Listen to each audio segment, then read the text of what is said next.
आखिरकार गोदी मीडिया और खुद केंद्र की सरकार किस हद तक गिर सकती है, इसका अंदाजा तो तभी लगा लिया गया था जब पहलगाम हमले और ऑपरेशन सिंदूर को लेकर एक तरफ सरकार राजनीति कर रही थी और दूसरी तरफ गोदी मीडिया झूठ परोस रही थी। लेकिन अब इनकी राजनीति और इनके झूठ का सारा कच्चा चिट्ठा खुद सेना ने ही खोलकर सामने रख दिया है, जिसके बाद मोदी सरकार और मोदी भक्त अब घुटने टेकने को मजबूर हो चुके हैं। नमस्कार, आप देखना शुरू कर चुके हैं 4PM न्यूज नेटवर्क और मैं हूं आपके साथ प्रगति ठाकुर। जहां एक तरफ प्रधानमंत्री मोदी भरे मंच से ऑपरेशन सिंदूर के नाम पर राजनीति कर रहे हैं, गोदी मीडिया झूठी खबरें चला रहा है, वहीं दूसरी तरफ खुद सेना प्रमुखों ने सरकार और उनकी भक्ति करने वालों की हेकड़ी निकाल कर रख दी है, जिसके बाद बवाल थमने का नाम नहीं ले रहा है। तो कैसे एक ही झटके में सेना ने सरकार के झूठ और गोदी मीडिया की मोदी भक्ति को एक्सपोज किया है, आपको बताएंगे। और क्यों अब खुद गोदी मीडिया ही विश्व पटल पर विश्व गुरु की फजीहत कराने में लग गई है, उस पर भी आएंगे। लेकिन उससे पहले आप ये पोस्ट देखिए। कांग्रेस की प्रवक्ता है सुप्रिया श्रीने, जिन्होंने बकायदा भारत के सीडीएस जनरल अनिल चौहान के सिंगापुर में हो रहे एक इंटरव्यू का वीडियो शेयर किया और लिखा है, भारत के सीडीएस जनरल अनिल चौहान से सिंगापुर में सवाल, पाकिस्तान से लड़ाई में क्या भारत के लड़ाकू विमान गिरे थे? जनरल चौहान का जवाब, ये जरूरी नहीं है कि लड़ाकू विमान गिरे, बल्कि जरूरी ये है कि आखिर वो क्यों गिरे और उसके बाद हमने क्या किया, मोदी सरकार क्या छिपा रही है।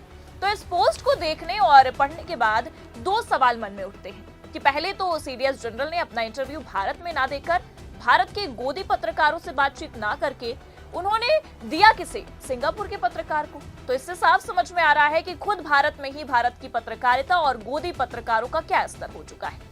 दूसरा कि पिछले लगभग 20 दिनों से भी ज्यादा समय से विपक्ष यानी कि राहुल गांधी और खुद कांग्रेस सरकार ये पूछ रही थी केंद्र की सरकार से कि जो भी भारत के कितने लड़ाकू विमान का नुकसान हुआ है, लेकिन तब तो मोदी सरकार ने इसका जवाब देना जरूरी नहीं समझा, उल्टा विपक्ष को टारगेट करने लग गए और देशद्रोही तक बताने लग गए।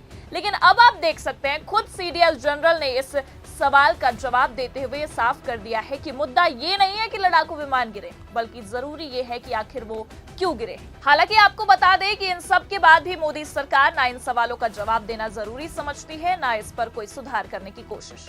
हाँ, लेकिन एक बात पक्की है कि ऑपरेशन सिंदूर पर राजनीति जोरों शोरों से हो रही है। प्रधानमंत्री मोदी के साथ साथ तमाम बीजेपी नेता इस मामले पर राजनीति करने में लग गए हैं और हद तो तब हो गई है जब खुद बीजेपी आला कमान इस मामले पर सेना नहीं बल्कि खुद की वाहवाही लूट रहे हैं। लेकिन अब यही वाहवाही लूटना मोदी सरकार को भारी पड़ चुका है। एक तरफ रक्षा मंत्री राजनाथ सिंह से लेकर गृह मंत्री अमित शाह ये कहते फिर रहे हैं कि आतंकवाद के खिलाफ तभी करारा जवाब दिया गया जब मोदी सरकार आई, हमने पूरी दुनिया में संदेश पहुंचाया है। तो वहीं दूसरी तरफ प्रधानमंत्री मोदी बिहार की धरती से एक बार फिर ऑपरेशन सिंदूर के नाम पर राजनीति करते हुए वोट मांगने पहुंचे।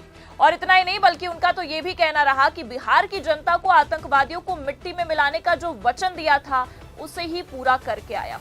तो भले से चारों तरफ राजनीति अपनी चरम सीमा पर है, लेकिन हकीकत यह है कि ना तो सरकार किसी भी सवाल का जवाब दे पा रही है, ना सरकार से आज तक वो आतंकी पकड़े गए जिसने मासूमों की जानें ली थी। हाँ, लेकिन जहां एक तरफ सरकार इस ऑपरेशन के नाम पर वोट मांग रही है, वहीं दूसरी तरफ गोदी मीडिया टीआरपी की लड़ाई लड़ रही है। झूठी खबरें फैलाना, प्रोपेगेंडा फैलाना अब इनका एक आधार बन चुका है।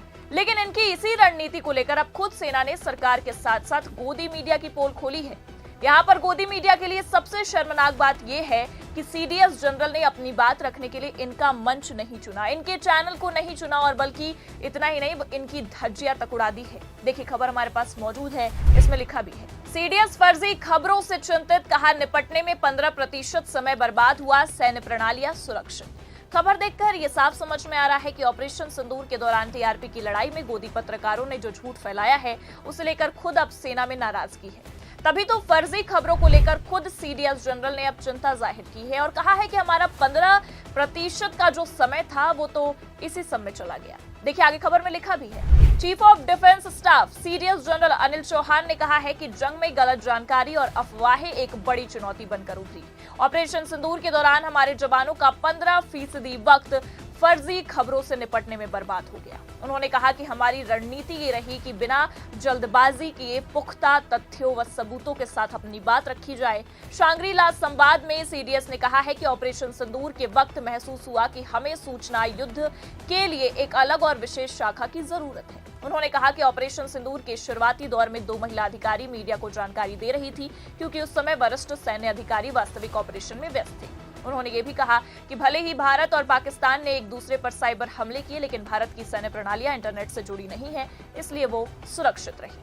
मतलब सीडीएस जनरल का इस तरह से भारतीय पत्रकारों और भारतीय मीडिया को लेकर नाराजगी दिखाना, चिंता जाहिर करना अपने आप में कोई छोटी बात नहीं है, क्योंकि आपको बता दें कि ये बात जो सीडीएस जनरल ने फर्जी खबर या विमानों को लेकर की है, ये विश्व पटल पर भी मोदी सरकार और गोदी पत्रकारों के लिए शर्मनाक बात है। क्योंकि ये इंटरव्यू भारत में नहीं हुआ है, ये इंटरव्यू सिंगापुर में हुआ है, जहां खुद सीडीएस जनरल ने कई सारे खुलासे किए हैं और मोदी सरकार की धज्जियां उड़ा दी है।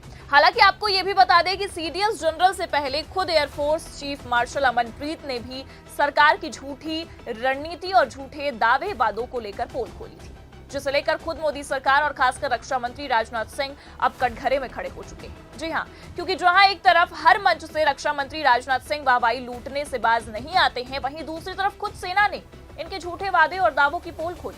खबर देखिए, आप हमारे पास मौजूद है भास्कर की। इसमें लिखा है, एयरफोर्स चीफ बोले एक भी प्रोजेक्ट समय पर नहीं पूरा हुआ है, ऐसे वादे क्यों करना जो पूरे ना हो, कॉन्ट्रैक्ट करते समय पता होता है पूरा नहीं होगा। Air chief marshal Amarpreet Singh ने डिफेंस सिस्टम की खरीद और डिलीवरी में हो रही देरी पर कहा है कि ऐसा एक भी प्रोजेक्ट नहीं है जो समय पर पूरा हुआ हो।